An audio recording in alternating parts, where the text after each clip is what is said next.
Hi hello నమస్తే, నేను మీ గణేష్ అఖిల.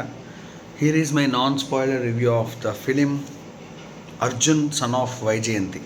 సినిమా ఎలా ఉందిరా అని అడిగితే ఒకటే చెప్తా. సినిమా ఎలా ఉంది అని అంటే నాకు అంతగా అనిపించలేదు, కానీ ఓకేష్గా అనిపించింది. ఎందుకు అని అంటారా, సినిమా పరంగా డైరెక్టర్ ఎగ్జిక్యూషన్ అనేది బాగుంది, బట్ స్క్రీన్ ప్లే ఏదైతే ఉందో అంత కన్విన్సింగ్గా అనిపించలేదు నాకు. ఎందుకు అని అంటే రొటీన్ ఫార్మేట్లోనే తీసుకెళ్ళాడు, ఓకేష్గా తీసుకెళ్ళాడు. ఒక రివెంజ్ డ్రామాని ప్లాన్ చేద్దాం అనుకున్నాడో మరి ఏ విధంగా అనుకున్నాడో, మొత్తం మీద అయితే బాగానే తీసుకెళ్ళాడు, ఓకేష్గా అనిపించింది.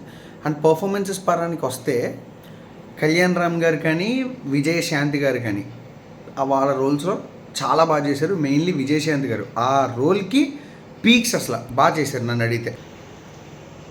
అండ్ మ్యూజిక్ డైరెక్టర్, ఎవడైతే మ్యూజిక్ డైరెక్టర్ ఉన్నాడో నాకు అంత పెద్దగా అనిపించలే మ్యూజిక్. ఎందుకు అని అంటారా, బ్యాక్గ్రౌండ్లో అంటే నేను వెళ్ళిన థియేటర్ ఫాల్టా లేదంటే సినిమానే ఫాల్టా నాకు అర్థం కాల.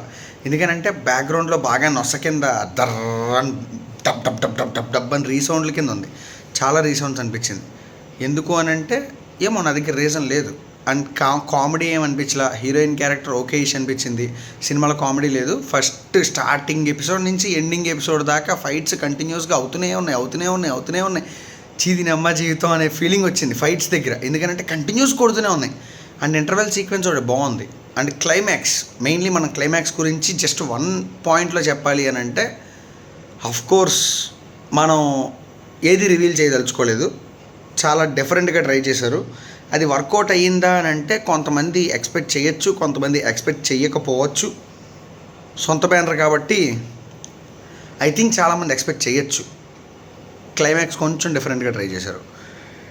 అండ్ మిగతా శ్రీకాంత్ గారు కానీ, తర్వాత హీరోయిన్ కానీ, తర్వాత మన పృథ్వీ గారు, అదే పృథ్వీ అంటే మీన్స్ సంథింగ్ ఒక క్యారెక్టర్ ఉంది, ఆయన కానీ, ప్రతి ఒక్కరి క్యారెక్టర్ రోల్స్ అనేవి నార్మల్గా అలా వెళ్తూ ఉన్న క్యారెక్టర్సే, అంత హోప్ ఏమవలా. మెయిన్లీ కళ్యాణ్ రామ్ గారి మీద, విజయశాంతి గారి మీద, వీళ్ళిద్దరి మధ్యనే వెళ్ళింది సినిమా అంతా.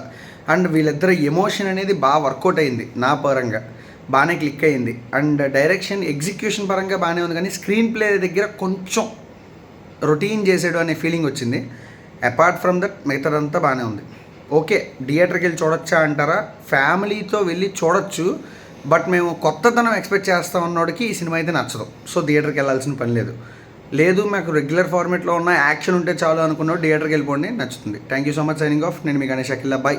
అండ్ పెరుసు అని ఒక మూవీ వచ్చింది, నెట్ఫ్లిక్స్లో ఉంది, దాని గురించి కూడా రివ్యూ చేశాను, బట్ ఆ వీడియో పెట్టడం మర్చిపోయా. రేపు పొద్దున్న పెడతా, సారీ ఈ వీడియో తర్వాత పెడతా. Thank you so much, signing off. నేను మీ గణేష్ అఖిల, బాయ్.